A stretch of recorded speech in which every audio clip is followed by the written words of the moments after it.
I've read The Good People, and I'm really glad I did.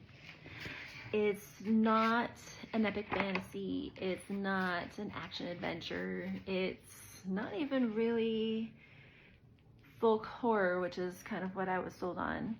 I mean, I guess it could be, if you find folklore spooky, but I think this is a really good historical fiction.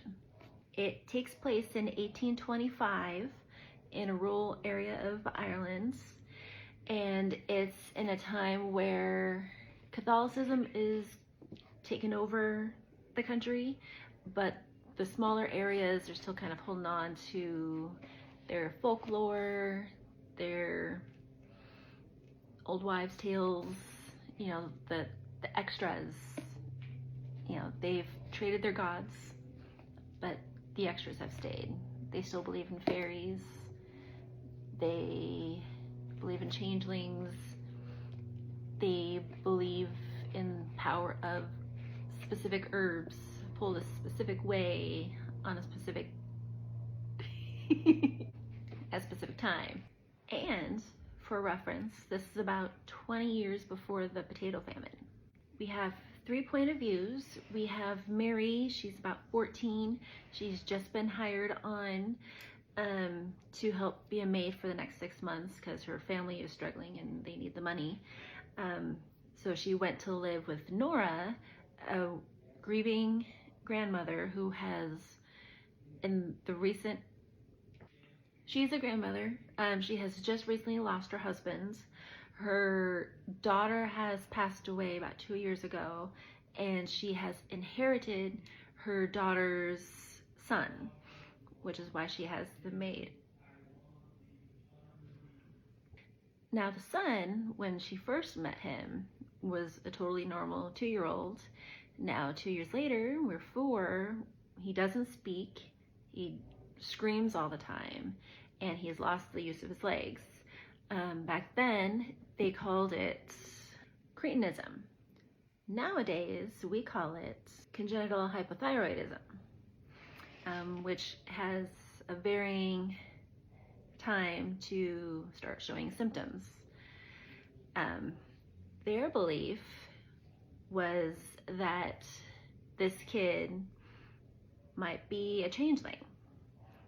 The grandson has been spirited off, you know, the soul has been spirited off and has been replaced with a fairy, which is their explanation for why it was acting so different.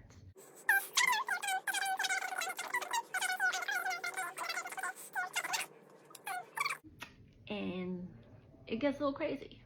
While this is happening, the townsfolk are also going crazy because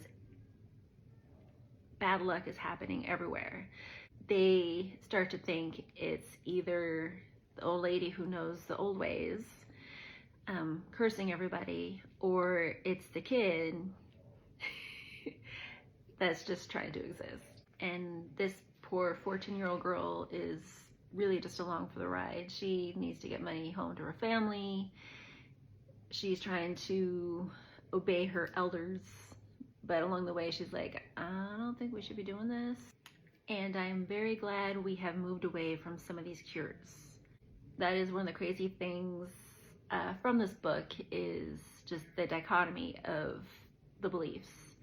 You know, you see it because also in Ireland you have Dublin, where everything has been Christianized, Catholicized, and everyone's very much more well-dressed. There are doctors who know all the fancy terms. Meanwhile, these people don't have shoes. They're just trying to get along. And just the drastic views in what is happening was just really interesting to me. This is why I found the book so interesting, because I like the history stuff. I like differences in religions and beliefs and folklore and mythology. Like, I find all that interesting. If you don't, you might find this to be a little slower paced. I found it to be about medium. I had about 200 pages left yesterday and I finished it today. But if you're not interested in those things, this is a lot of talking, this is a lot of inner monologue, this is a lot of gossiping. There's also some written jump scares that I was really tickled with. Because, like, like if it was in a movie, because it would be like, someone was talking and then out of nowhere there's lightning and thunder just as someone says something, and now everyone's spooked. Like, it was just fun. And this is based off of a true story. So that was interesting too. There was a little page plus about what had really happened and a few other similar stories, a little bit of a bibliography, so if you wanted to look more into things, you could, and I really appreciate that because I just might.